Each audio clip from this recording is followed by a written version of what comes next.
and I wanted it to stay my words and not have to edit it down for publishing, so I thought I'm going to read it out loud, and I'm quite nervous, so bear with me. I am a survivor of domestic violence, or IPV, intimate partner violence, which is something I never in my life expected, I would say, let alone be broadcasting into the ether. He was a magnanimous person who didn't really give you a choice not to be drawn to him. He could be charming, funny, manipulative, devious. He was younger than me and his immaturity obvious, and for a period of time I wasn't interested. I was newly single and gaining my bearings in a period of change in my life, making dumb decisions. But in the midst of that, he became a friend that made me laugh and feel less alone, made me feel special and worthwhile. And then once we started dating, it was a 0 to 60 catapult. And I wasn't just a rag doll letting myself be swept away into a relationship I didn't want, but I was unsure about what I was getting into from the get-go, as strange as that might sound. It's still hard for me to dissect what I was thinking and feeling that kept me from stopping what felt like a runaway freight train.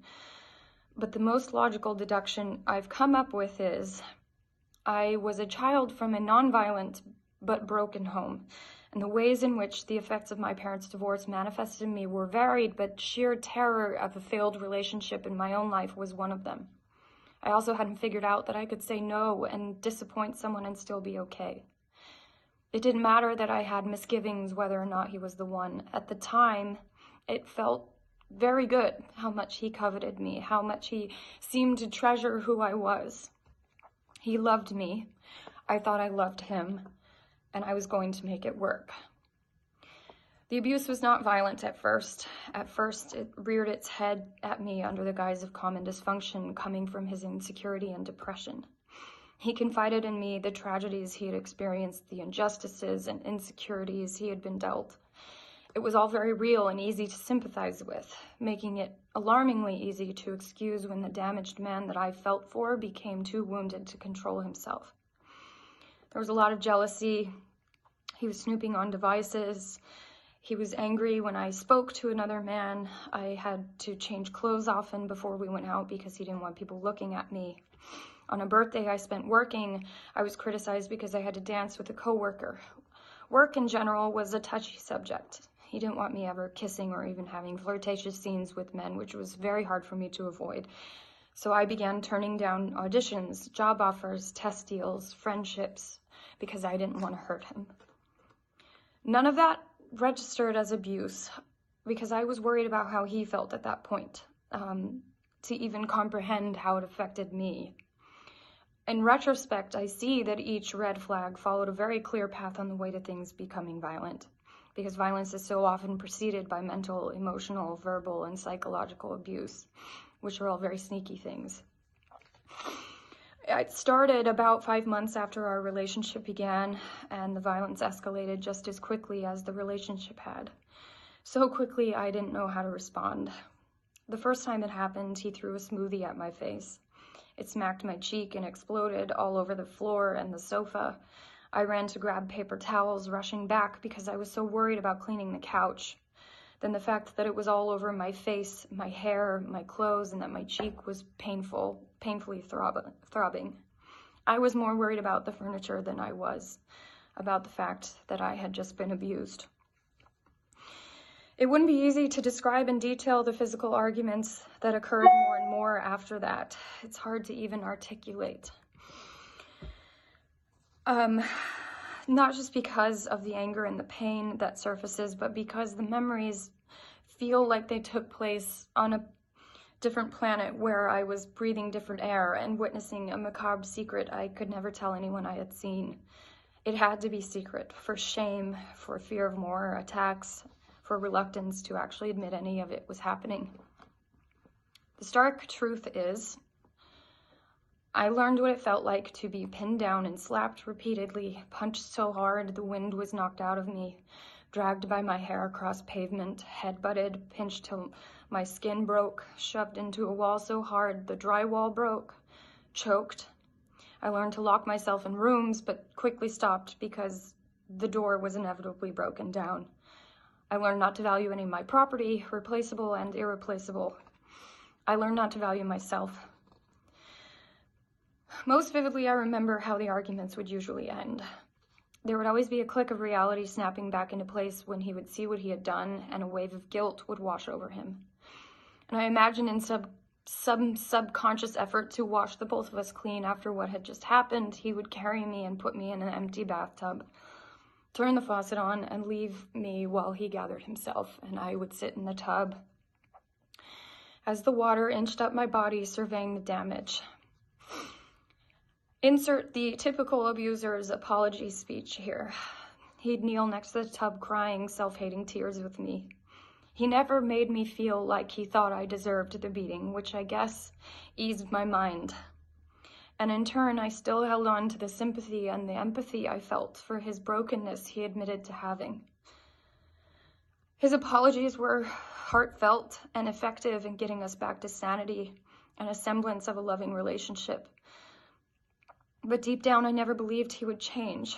I just fooled myself into believing I could help him. I thought that I could love him enough to make him see a way of life where violence was not the way you handled emotions. So I consciously deluded myself into thinking that forgiveness would heal him enough to make it stop. Someone had to let him know that his behavior wasn't okay. Who better than the one he was taking it out on? So I'd pull down the drain in the bathtub, and down the pipes the argument would go, with its indecency, humiliation, sorrow, rage, and myself. I went down that drain every time he put me in the tub. My fortitude, my worth that he had begun to define, my blood, my multitude of tears. He once jokingly told my mother she cries enough water to end thirst in a third world country. Months and months of this routine passed, and sometimes there wouldn't be a physical argument for a month or two, and I would distrustingly rejoice in the peace, thinking maybe it's actually different now. And things were different, but not for the better. I changed, and I'm not proud of how I changed. I became a person that I never could have imagined lurked inside of me because I was livid at what was happening and the fact that I was allowing it to out of fear of failure. I experienced firsthand that violence begets violence. I started fighting back because rage is contagious. I developed an astonishing poker face, but inwardly I was the ugliest version of myself I had ever known. I became unreliable, unprofessional, sometimes unreachable. There were stretches of weeks where I wouldn't get out of bed for more than 2 hours a day. If you met me at this time, I was most likely friendly just to the point of getting too close, and aloof to the point of being cold. It was as if I split into spinning plates to maintain a false image versus the truth I was living. Another performance of sorts. Melissa in public put on a happy face and purported a healthy life, whereas Melissa at home dropped the veneer and lived a nightmare in the middle of one never-ending dispute, battle wounds and all. To my closest circle, I just plain lied.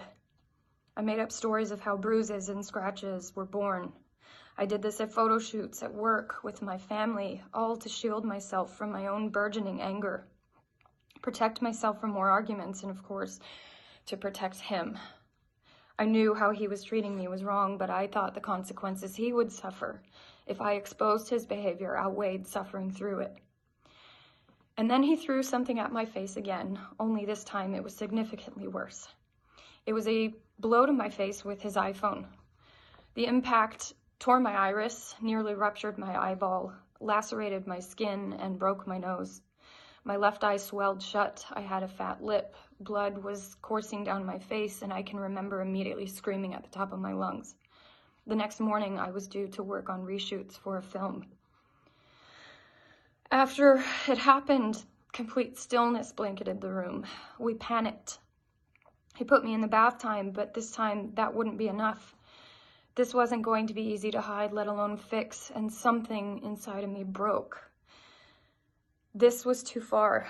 I couldn't flush this one down with the tug of the drain. We made up a flimsy story together. I had tripped and fallen on the stairs of our deck and hit my face on a potted plant. We called our mothers, all of my representatives, who then had to call producers and directors I was working with. He drove me to the hospital. And when the ER doctors made him leave the room and cops came to question me at my hospital bed, I told them our transparent story that I'm sure they'd heard versions of before. And then we laughed together when he said my face was cute and looked like Squirt from Finding Nemo because my eye had become bulbous. This is an injury that's never going to fully heal. My vision is never going to be the same. And emotionally after that, I was done. I keenly felt that whatever I thought love was, it certainly wasn't what I had been going through. I was so tired of living the way I'd been living, but it felt too late to get out. Would it be safe for me to leave? I had ostracized myself so completely in my life that I made myself believe I had no one to turn to if I did leave him. And I was ashamed. But abuse doesn't just affect the people that are in its chokehold, however. And unbeknownst to me, many people in my life suspected and feared exactly what was happening. A friend visited me where I was working. My abuser wasn't there, so she had a rare opportunity to talk to me without his looming presence. She sat me down and said she wanted to talk about something important, and I immediately knew where it was going. My heart pounded. She was nervous, shaking, afraid that it would ruin our relationship, but she bravely asked me if I was a victim of domestic violence. It was the first moment I spoke about the abuse to anyone, and I can't describe the amount of relief and solace I felt. She held me and she said, "You know what you have to do now, don't you?" Here's the irony about enduring an ordeal like a violent relationship. Inevitably, while terrible and irreparable damage is done to you, you build an impenetrable strength without realizing it. Finally, uttering the words that I had muted for so long inflamed that power in me. I had to get out, and I took careful steps to leave him as quickly as our relationship had sped into my life. Leaving was not a walk in the park. It is not an event, it's a process.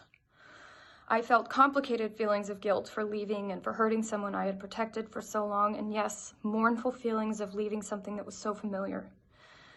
But luckily, the people I let in, the more I was bolstered, and I never lost the sense of clarity that kept telling me, "You do not deserve this."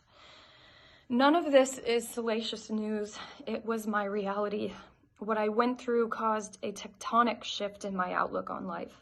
It taught me what love is and isn't, the strength I'm capable of.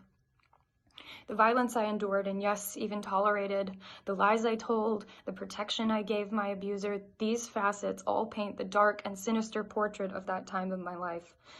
But recusing those habits and breaking that cycle was the most rewarding, empowering choice I have ever made for myself. I feel an enduring strength and self-assurance that has dug its roots deep within me. I will be healing from this for the rest of my life, and that's okay. And I've discovered that healing is a constant maneuvering and fidgeting to find what works and what triggers, but it is possible. Sadly, IPV is one of the most chronically underreported crimes in the country, according to the US DOJ. It's estimated that 1 in 4 women in the U.S. ages 18 and older will experience severe physical violence by an intimate partner in their lifetime. And while it affects men as well, the numbers clearly show that it is a more prevalent women's issue, and it's wildly intersectional in its reach. I want those statistics to change, and I hope that telling my story might help prevent more stories like mine from happening. I choose to love. I don't choose to minimize my life out of fear. I choose to love myself, to know that love does not include violence, and to let victims know that there is a way out in which you will be protected. If you are enduring what I went through and you see this, maybe you will find this tiny straw that will break the camel's back. Or at least you might begin to think of your freedom, in which case I am here. I am with you. And you can and deserve to live a violence-free life.